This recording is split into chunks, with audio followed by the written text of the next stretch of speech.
Dear colleagues and students, it's really a great honor for us to have this chance to invite Professor Csaba Ole to give an online lecture on the philosophy of the most important Hungarian philosopher, Georg Lukacs.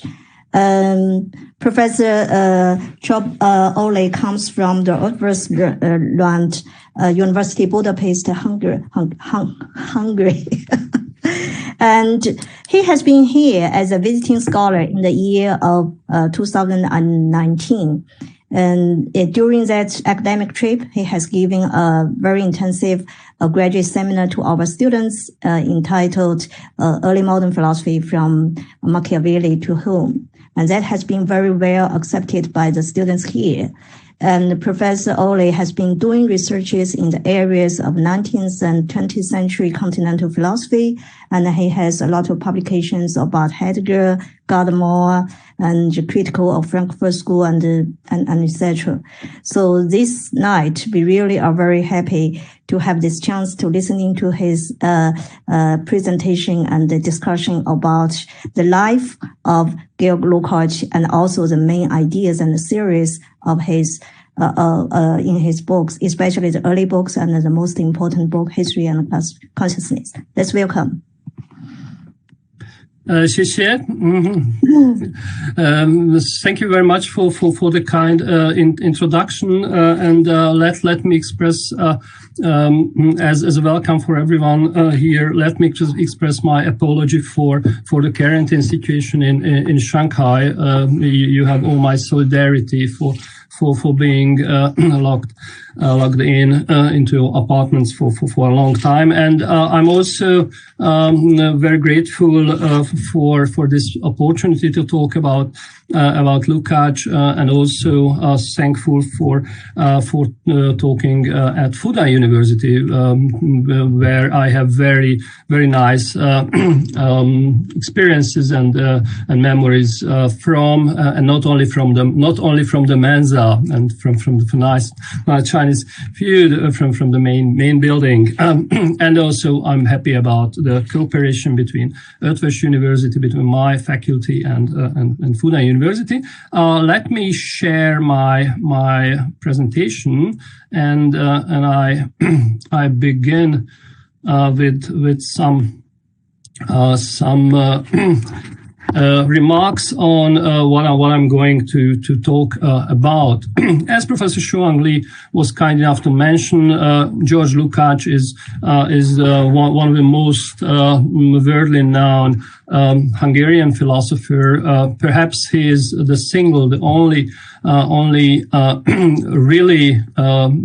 classical philosopher who is well known in all over the world. And to justify this, let me quote the last assistant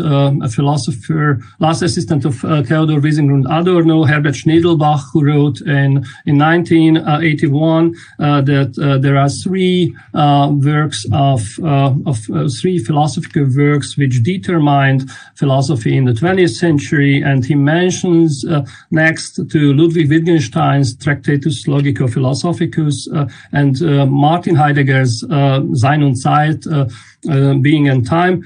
He also mentions Georg Lukacs' History and Class Consciousness, and it is this noble society where Herbert Schnedelbach locates Georg Lukacs. It is usual to divide Lukacs over the works of Lukacs into three periods, namely into a first period, which is sometimes labeled pre-Marxist or neo-romantic period, mainly concerned with writings on aesthetics and philosophy of art. There is a second period. This period lasts usually or is dated usually till 1918, till the end of the First World War. The second period is the so-called revolutionary Marxist or Western Marxist period. which lasts from 1918 to 1930, and the last period from 1930 on is the so-called Orthodox Marxist period, and in this lecture, I will concentrate on the first two periods of Lukacs, because as we see it in recent publications and recent research interests, it is rather these first two periods which drew attention of philosophers, researchers, historians to deal with. Now, it is always an interesting question to ask if we have a periodization of a philosopher or a thinker, what kind of common denominator, common basic topic can be identified in the different phases of a thinker or even artist, writer or whatever. And in the case of Lukacs, we might say that it is a very intensive anti-capitalism, a strong opposition, a fundamental opposition to late capitalist society, which is a common thread, which is a common axis of Lukacs' writings, and we can say that this anti-capitalism is at the beginning inspired by Romanticism and philosophy of life, and in the second and third period, it is the Marxist tradition which becomes decisive. Now, as to George Lukacs' life, there are a few details I want to mention. He was born in Budapest, 1885, in a wealthy Jewish family. His father was a self-made man, became a bank director, and he also majorized. He made his name Hungarian. He was originally living there, and he turned it into Lukacs. And the young George Lukacs was very talented already in high school, in gymnasium. He wrote literary and theater criticism from a very early age on. He studied in Budapest first law, economy, later also literature and history of art and philosophy, and he made his PhD in political philosophy in Cluj-Napoca, which is today northwestern country in Romania. But afterwards, he went to Berlin, and he visited, he attended the sociological lectures of Georg Simmel, about whom I'm going to talk a bit. And later, from 1912 to 1917, he was in close contact with another founding father of sociology, with Max Weber in Heidelberg. He also participated at the meetings in Max Weber's house. It was a very famous circle of intelligentsia, of German intellectuals, including such philosophers like Karl Jaspers, for example, and other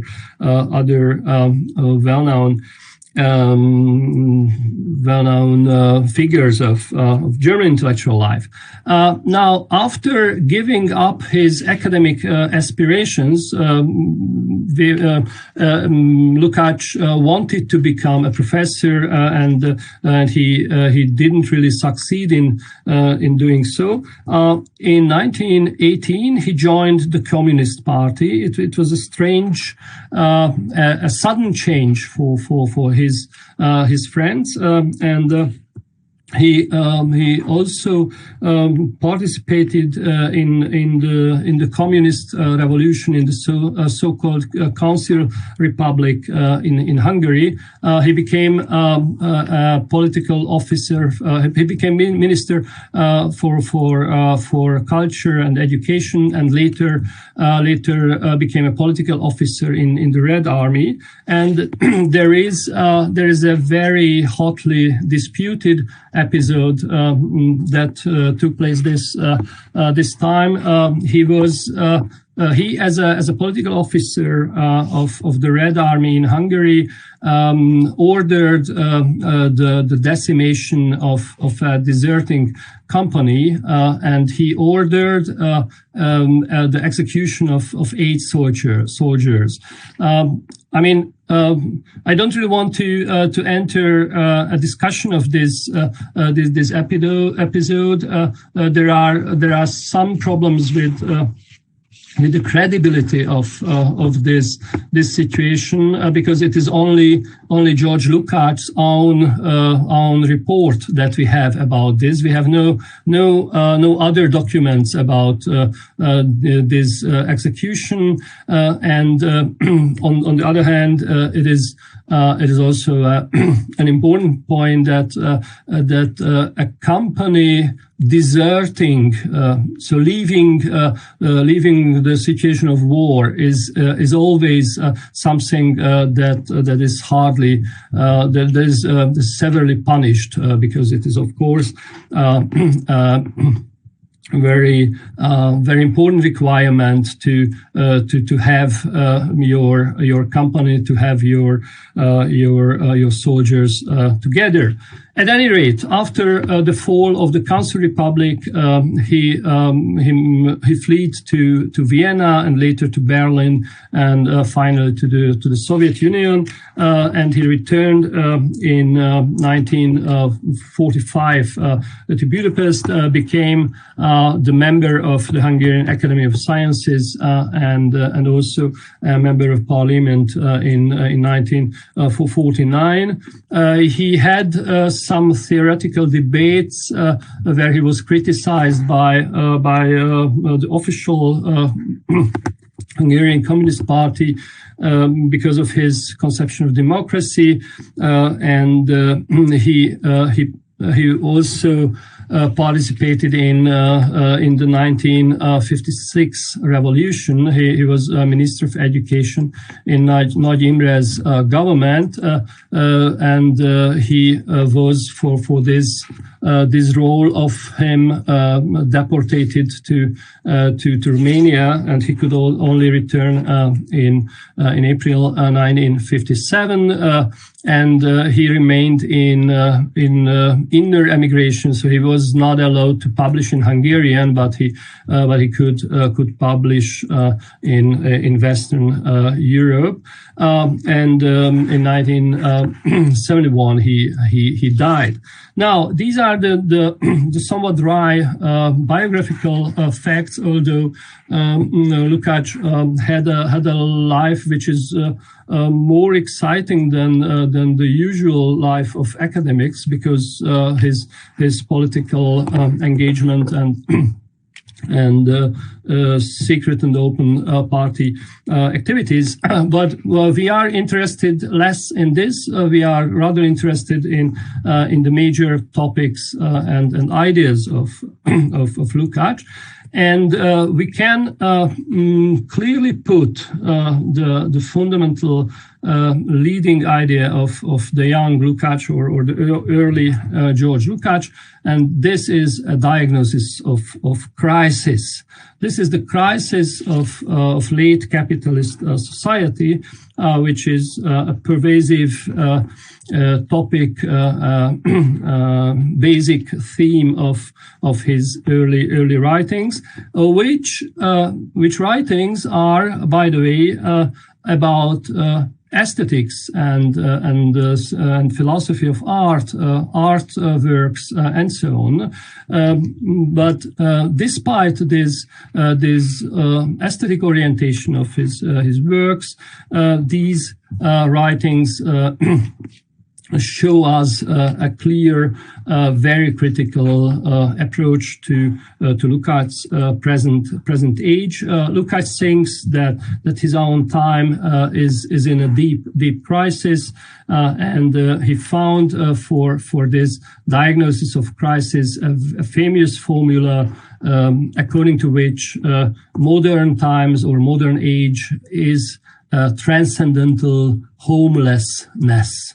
It is somehow a lack of a fundamental and meaningful orientation in the world, and to indicate or to illustrate this crisis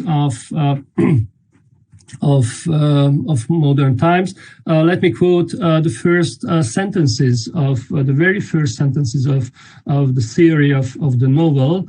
That's one of the basic writings of the early period, published in 1916.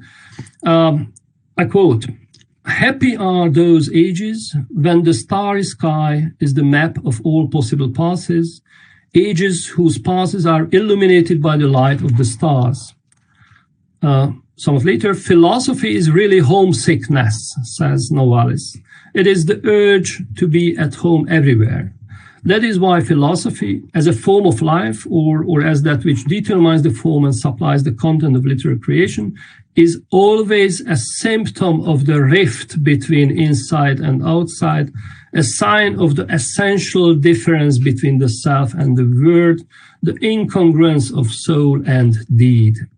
That is why the happy ages have no philosophy." Now, if we highlight here the last sentences, namely an essential difference between the self and the world, a rift between inside and outside, the incongruence of soul and deed, then we have a first understanding of what crisis and the diagnosis of crisis for modernity in Lukacs' thought means. And it is this experience of not being at home in the world. You see here the reference to Novalis, not being home in the modern world. That is the point of Lukacs' diagnosis. And as we will see, this idea will be explored in various contexts. 本次人文节以没有 home 建的世界为主题。Beside the theory of the novel, so the work I've just quoted, another important collection of essays, namely The Soul and the Forms, Die Seele und die Formen, which appeared in 1911, and I also I'm going to talk some words about this collection of essays too.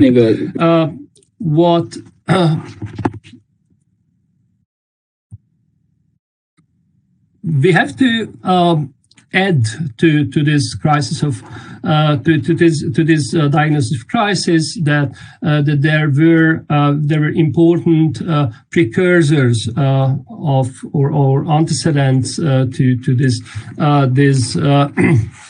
diagnosis, which should be briefly mentioned before entering the discussion of Lukacs. I will try to reduce their description, but they are important in order to see the context of Lukacs' diagnosis. First,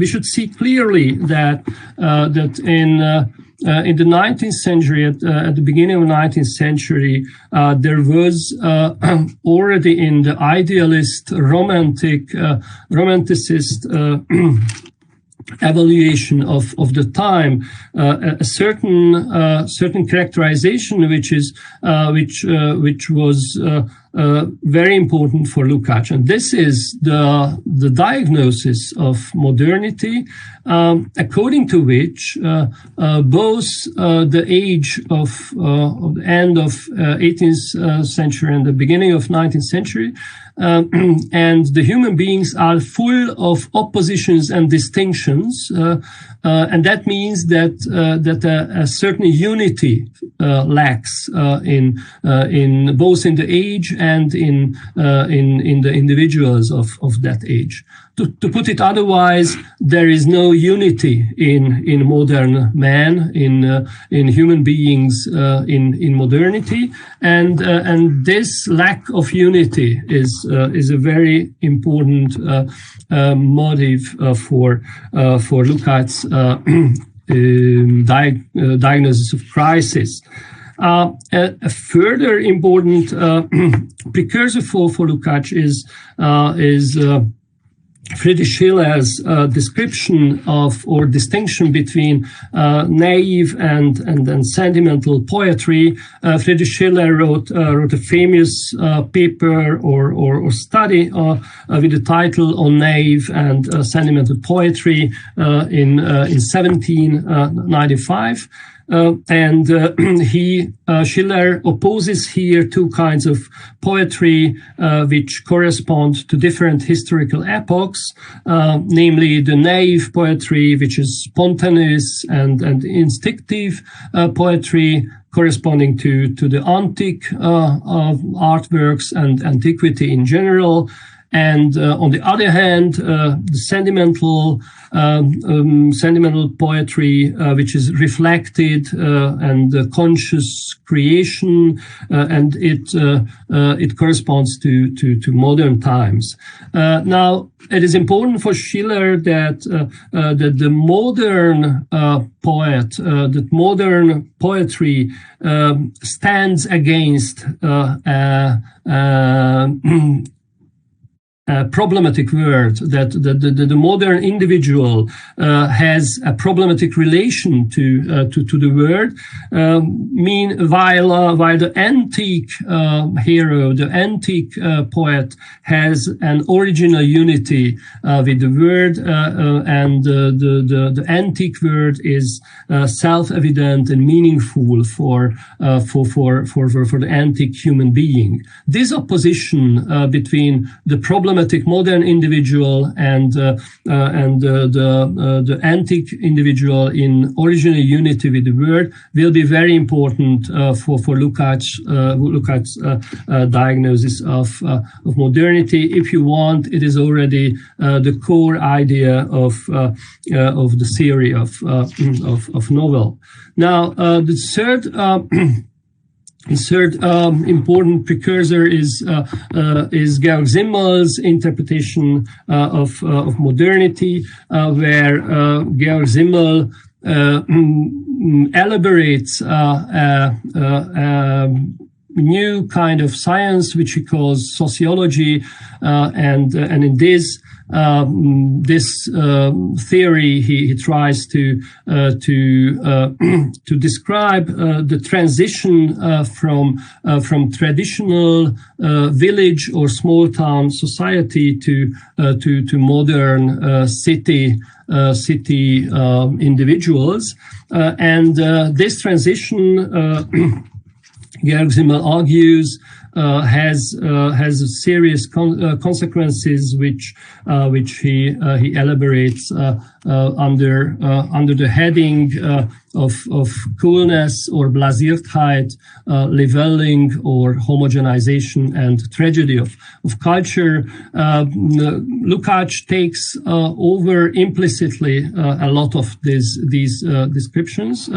I'm sorry for the interruption. I see here some Chinese characters I don't really understand. So please indicate me if there is any problem with what I'm saying. Okay, so I continue. Zimmel's influence on Lukacs. Zimmel argues that the fundamental shift sociology should understand is the transition from a small town or village people to big city people, because this is a fundamental change of various structures. Zimmel describes traditional society or small town village society as a place or an environment where individuals are embedded in concentric circles, in family, in village, in the kingdom, and in religious faith. And in contrast to this traditional, well-embedded situation, the modern society is a structure where the individual is much or has much more liberties. The individual can choose a lot of points of reference, a lot of communities where he or she belongs to, and so the individual is defined by the intersection of many circles of family, firm, factory, sport club, party, confession, and so on. Now, Zimmel claims that this transition has both positive aspects as well as negative aspects or pathologies. The positive aspect is that the modern individual is simply freer. It has more possibilities to choose among. But the other side of this change of the structure of our life makes us or brings problems with itself. It has certain pathologies which Zimmel tries to describe as follows. First of all, Zimmel argues that in a big city we have a lot of stimuli. We encounter a lot of things, a lot of signs, and therefore we try to keep distance against everything, and this is what Zimmel calls Blasiertheit, what I try to translate with coolness, and this has the dangerous side, or this causes the dangerous possibility that we simply lose our ability to react to events or persons or phenomena, and so we become much more neutral, much more indifferent toward what we encounter. And the next point is superficiality. Zimmel claims that in modern cities we have to adaptate ourselves very deeply and almost all the time to other requirements. And Zimmel's claim is that we lose thereby our deep real individuality, and our individual character will be only expressed by consumption or consume articles. So my individuality will be whether I buy a Nike shoe or an Adidas shoe, which is of course not a really big issue. And the third aspect is tragedy of culture in Zimmel, which is a certain anticipation of the theory of reification in Lukacs. Very briefly put, Simmel argues in an article, Die Tragödie der Kultur, the tragedy of culture, appeared in 1915, that the human education, that individual simply cannot understand anymore the complex sphere of cultural products. Culture is then broadly understood the fine arts, music, literature, political systems, and so on, and it becomes a very differentiated sphere or field, which becomes very enemy-like, very strange and ununderstandable for the modern individual. We go on to the third the third precursor of Lukacs. As I mentioned, Max he attended the meetings of Max Weber in his time in Heidelberg, and he took over a very important idea of the rationalization process, which will be important in history and class consciousness. So we have to look at briefly what it means. Max Weber was another great figure of sociology, and his basic idea was that the Western history can be understood as a process of rationalization, where this rationalization had two major aspects for Weber. First, it was the genesis of modernity, and that means capitalism, modern capitalism, which can be understood as a process of rationalization. And secondly, it is a process he called disenchantment and Zauberung, which is an important second aspect of rationalization. What does it mean? What does it mean that rationalization would be the genesis of modernity? Weber claims that it is a special capitalist utilitarian approach which was established somewhere in the 16th, 17th century, and this attitude, this let's say capitalist attitude, was a very important factor, a very important element in the genesis of modern capitalism. His famous work about this is Protestant Ethics and the Spirit of Capitalism, which appeared in 1904 and 5, and develops in detail this idea.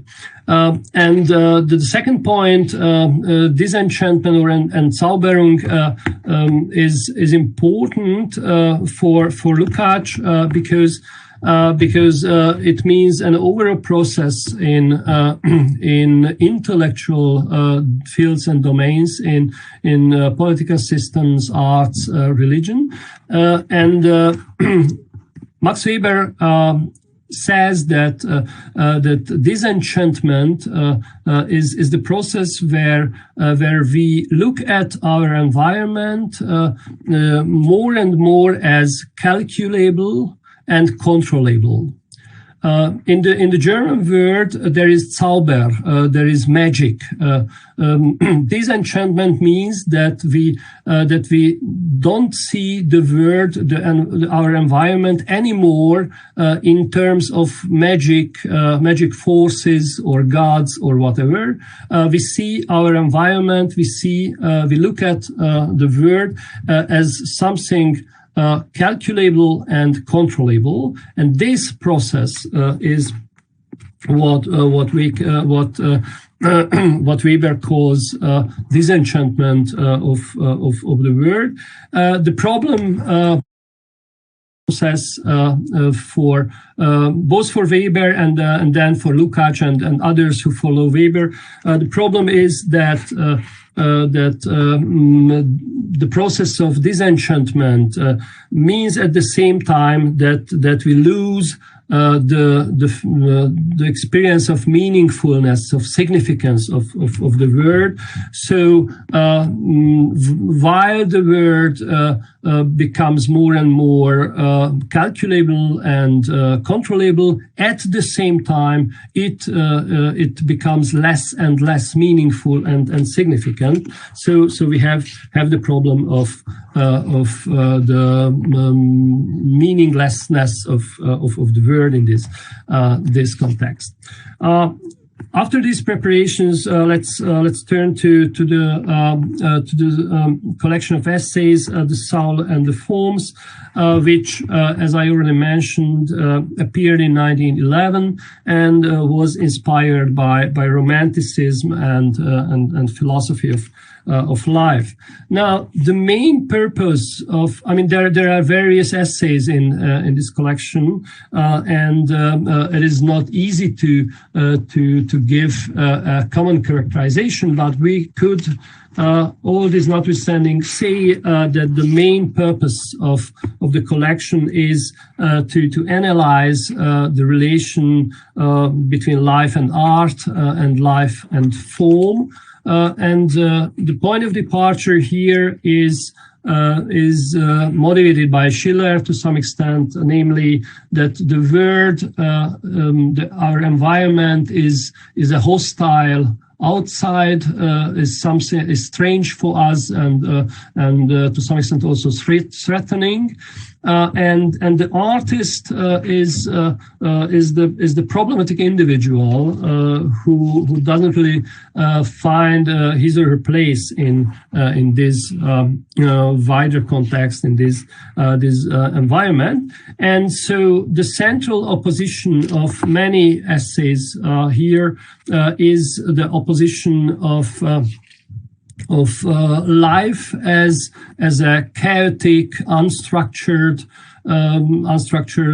entity, and art or artwork, which is well ordered, well structured, and in terms of this opposition, Lukacs tries to show or tries to establish that artwork, that art could give or could try to give structure to life.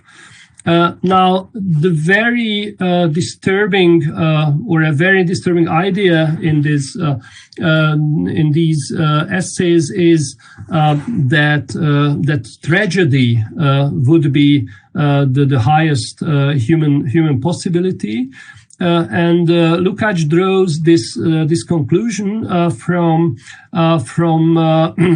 his description of ordinary life, because Lukacs claims that ordinary life has no structure at all. It can only be described in negative terms, and therefore real life or authentic life can be reached only through tragic moments. That means That means through the deletion of ordinary life, through the termination of ordinary life. Let me give you a small passage from this line of thought. In the essay with the title "The Metaphysics of Tragedy," we read the following lines. I quote, "Life is an anarchy of light and dark. Nothing is ever completely fulfilled in life. Nothing ever quite ends. New confusing voices always mingle with the chorus of those that have been heard before. Everything flows, everything merges into another thing, and the mixture is uncontrolled and impure. Everything is destroyed, everything is smashed. Nothing ever flowers into real life.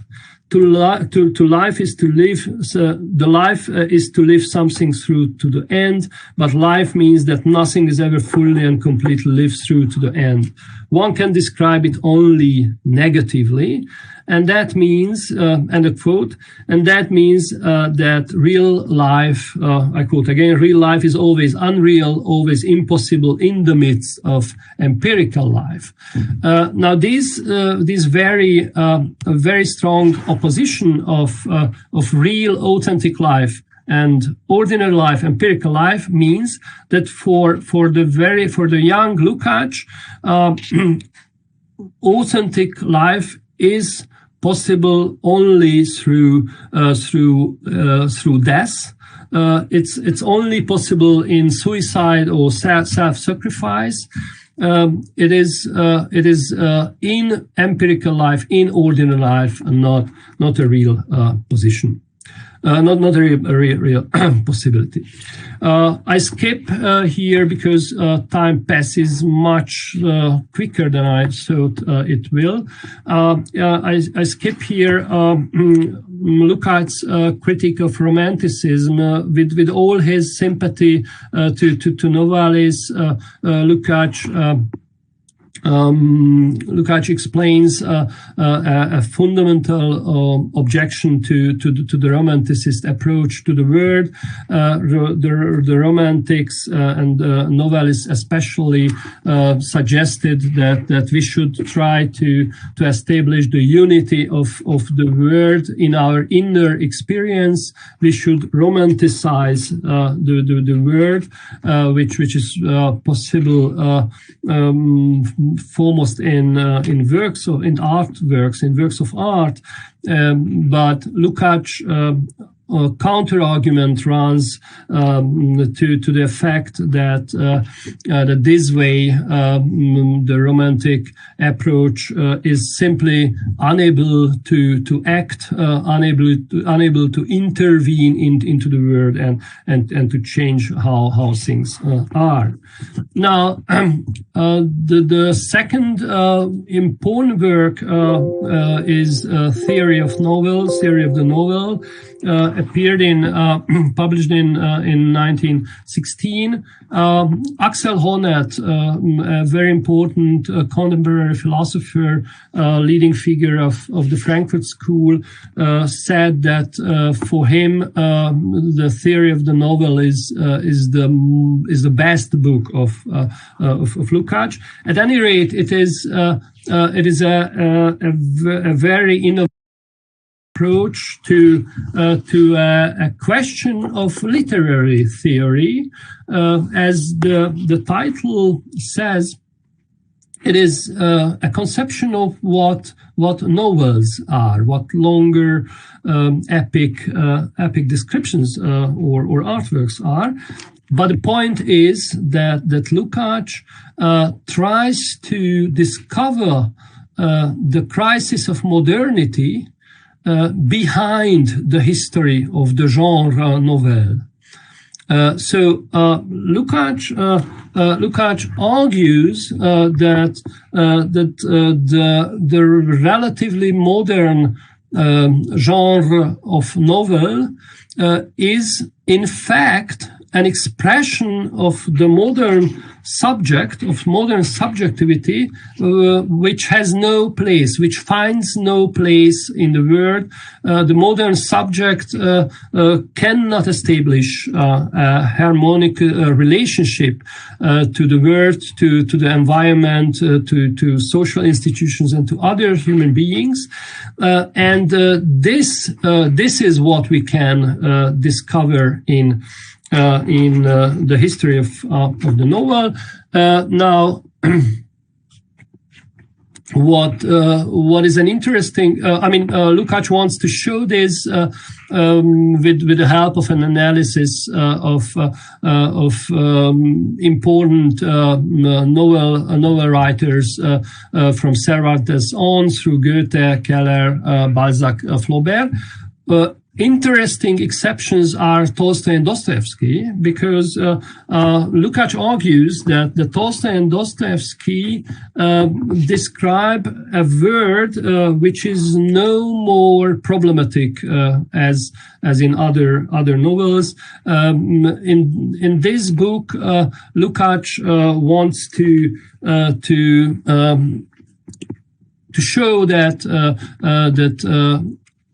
against or in opposition to the modern capitalist world, in the novels of Tolstoy and Dostoevsky, we find a new world, a utopia which shows us how real human life should organize and should take place. We have to add that this book, The Theory of the Novel, was originally planned as an introduction to a book on Dostoevsky. Lukacs wanted to write a book on Dostoevsky, but he never finished it, and so it's understandable why Lukacs attributed such an important position to Dostoevsky.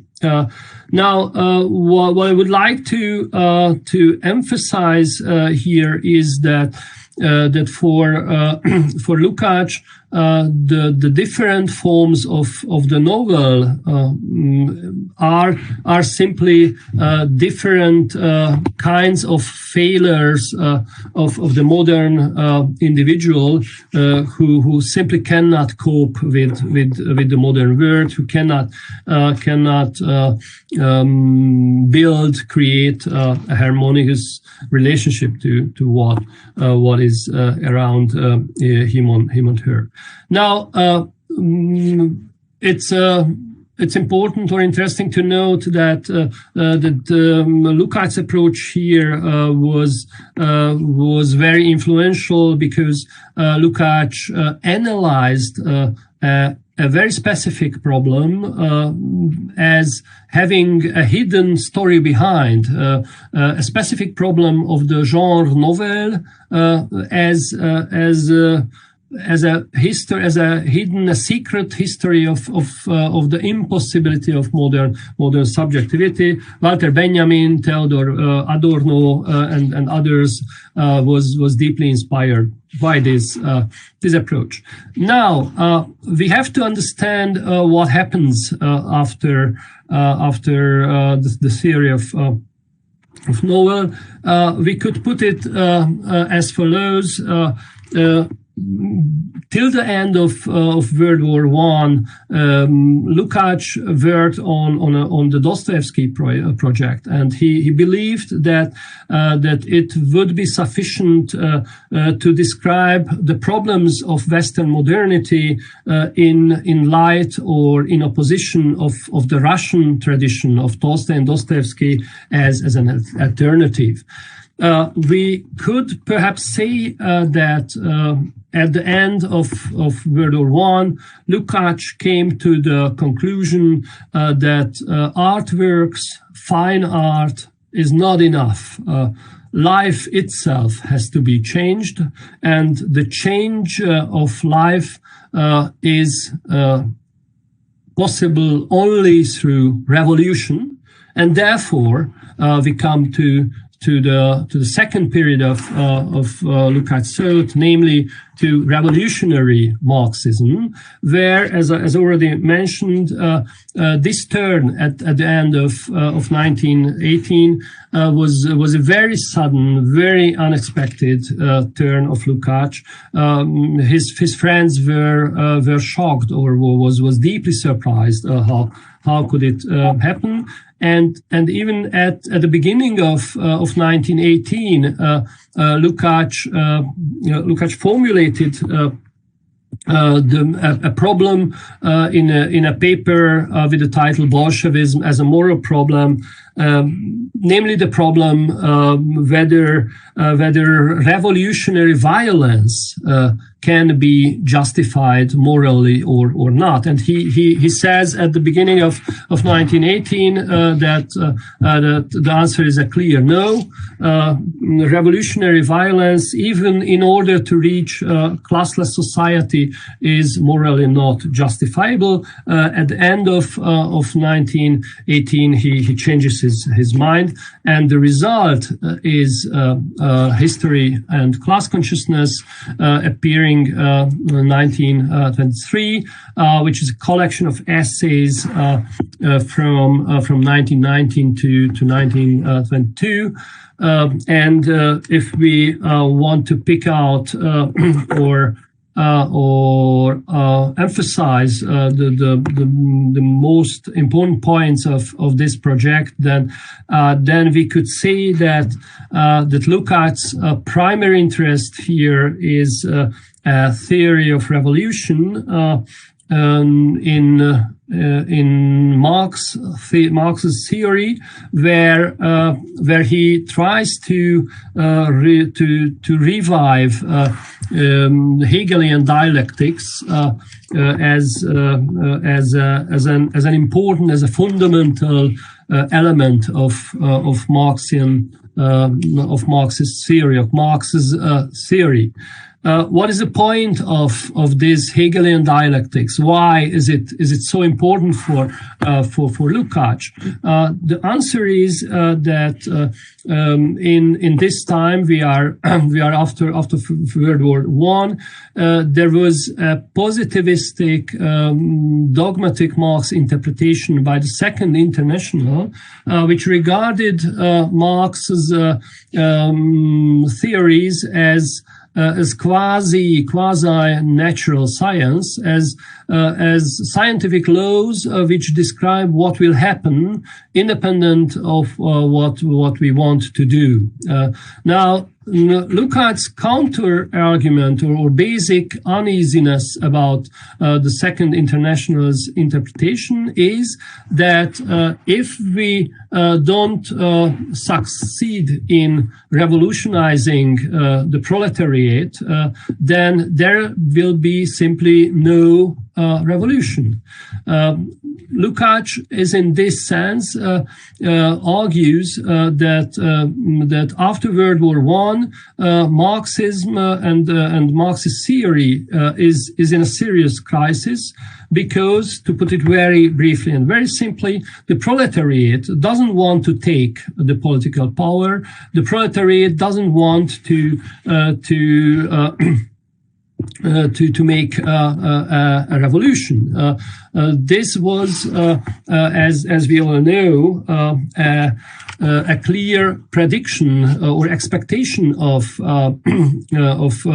Karl Marx, namely the prophecy or the anticipation of a deep problematic development of capitalism, which leads to a proletarian upheaval, a proletarian revolution, which will sweep away private property and creates a classless society. Now, Lukacs sees his time as an age where there appears a threat, a danger for this Marxian expectation, namely a political philosophy called social democracy, which gives up the idea of a proletarian revolution, and so it is a fundamental threat for Lukacs that the social democracy could appear at all, because Lukacs is deeply conceived that his own age cannot accept certain pathologies and problems of capitalist society, which he tries to analyze under the heading reification, Verdinglichung, and he therefore thinks that social democracy is simply a betrayal of Marxism. Social democracy is not a Marxist position anymore. To add some words of clarification here, we can very broadly say that Marx had two major complexes of ideas. The first is a diagnosis of capitalist production and capitalist society, with the claim that capitalism is unjust, it is morally not acceptable. And the second major complex is the idea that capitalism can be changed, can be transformed into a just society, into a morally acceptable society, into communism. And if we want to characterize the social democratic position, then we can say that social democracy accepts the first claim, namely that capitalism is morally not acceptable, but refuses the second claim and says that the poor people, disadvantaged people should be supported by political parties, but these political parties should be engaged into the accepted political rules. Now, after this, what is the structure of history and class consciousness? We can say that Lukacs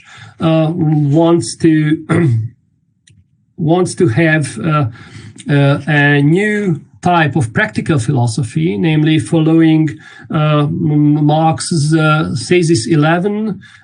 We all know this thesis 11. It sounds as follows. Philosophers have hitherto only interpreted the word in various ways. The point is to change it.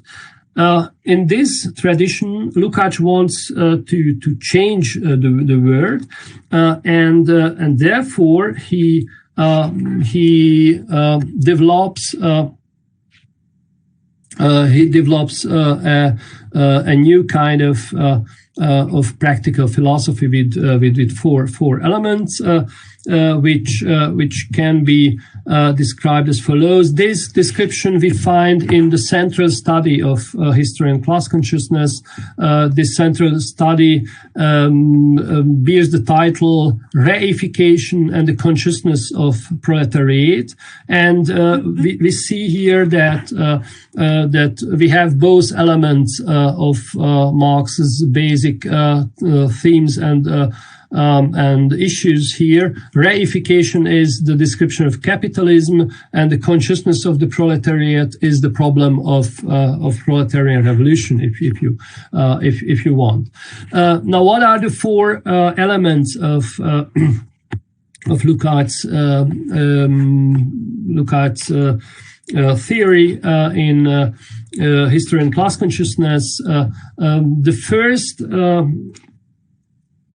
is an assumption, is a fundamental conviction of Lukacs, saying that the present age is a special moment in history because it is an alternative, namely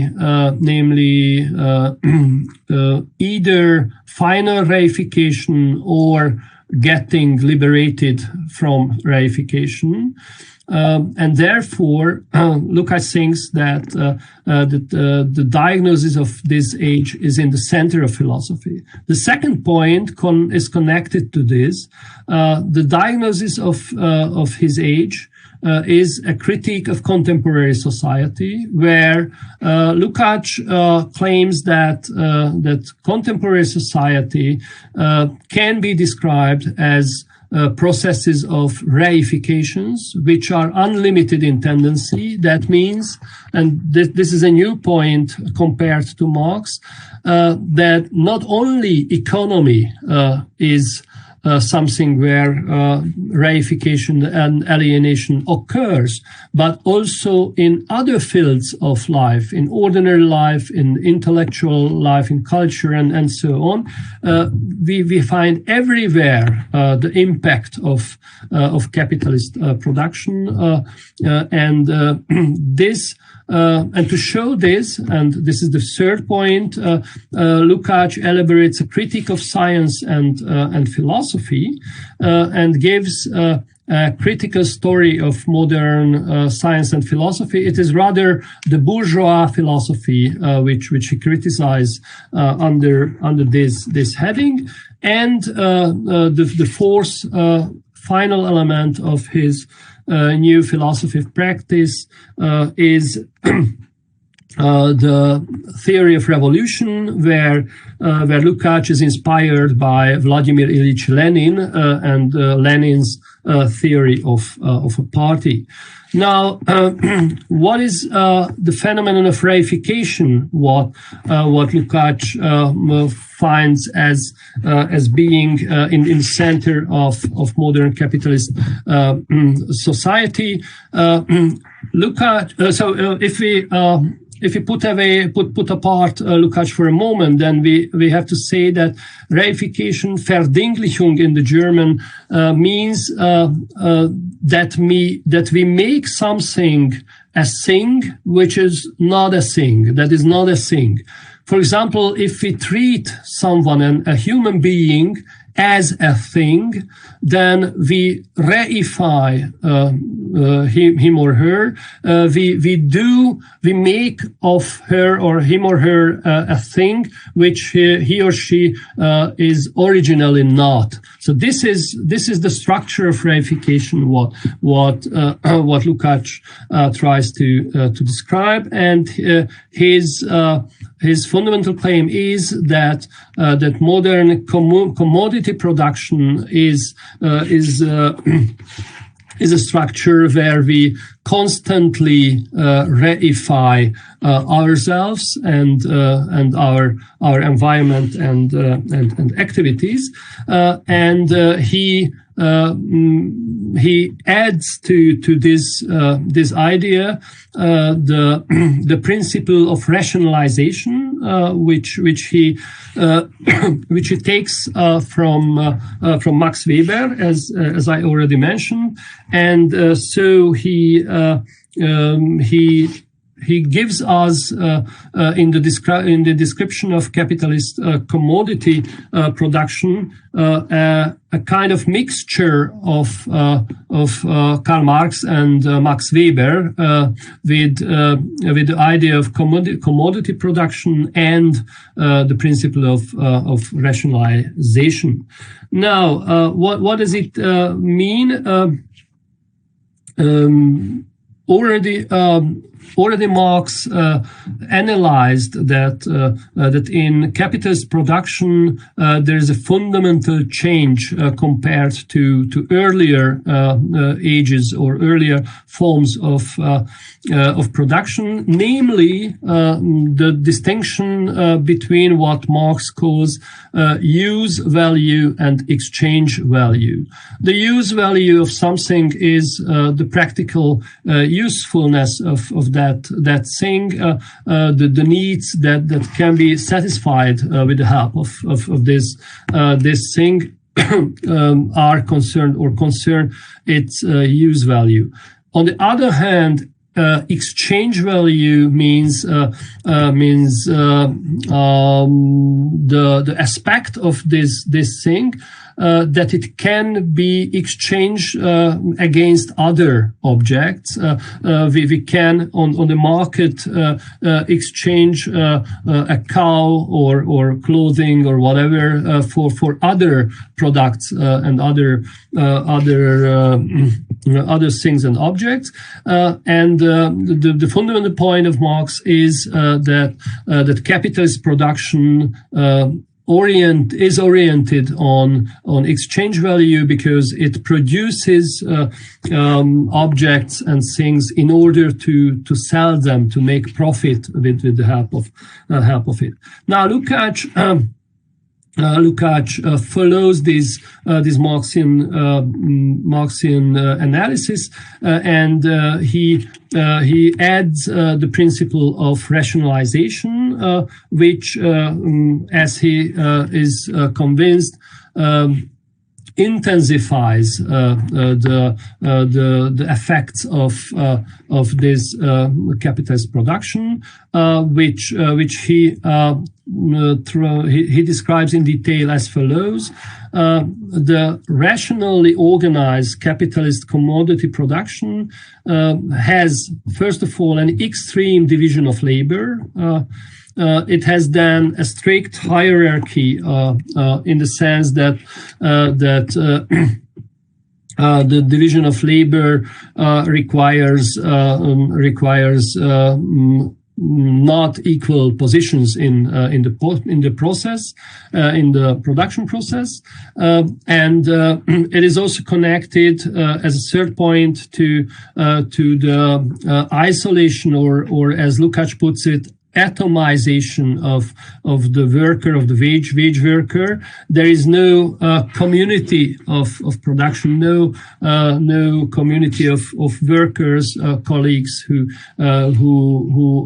work in a harmonious relationship, and also he adds to the Marxian analysis that the worker is not regarded in his or her individual qualities and interests. The worker is reduced to his or her capacity to accomplish this or that work. And so Lukacs argues every region of life will be determined by the model of commodity production. It will be an expansive, uncontrolled automatism, and we get accustomed to regard ourselves as automates, as beings with capacities which have no inner unity, which have no clear structure. Now I skip here the antinomies of bourgeois thought. This is as I mentioned, Lukacs' idea that we could show on modern history of philosophy, on the history of modern philosophy, that philosophical problems arise from a reified conception of consciousness and human mind. It's a complicated argumentation, but for us it is important that we see the context of this description. Lukacs wants to show again that it is not only the sphere of economy where capitalist production has certain consequences, but also in intellectual life, in philosophy, we have the bad consequences of capitalist commodity production. And I skipped the previous concept or description of bourgeois philosophy because it's much more important what Lukacs has to say about revolution and about Vladimir Ilyich Lenin, who was a fundamental inspiration for Lukacs. Lukacs admired Lenin. Lukacs thought that Lenin is a synthesis of revolutionary theory and action. He is the living revolution, if you want. But it is more important for us now to see clearly why Lenin's theory of party is important for Lukacs. It is important because, as already mentioned, Lukacs thinks after World War I that the proletariat doesn't really want to make a revolution, doesn't really want to fundamentally change the situation. And it was Lenin who elaborated a party, a theory of the Communist Party, which theory says that the proletariat needs to be revolutionized by a political avant-garde, by a political party. And this is the idea Lukacs takes over from Vladimir Ilyich Lenin, and thinks that to withdraw reification, to get rid of, to overcome reification, we need a communist party which will be able to revolutionize the proletariat. And with this idea, we come to the problem of the consciousness of the proletariat. We see here that Lukacs' idea is that the Communist Party is needed, or it is the task of the Communist Party to revolutionize the consciousness of the proletariat, and to arrive this way. The revolution we want to reach.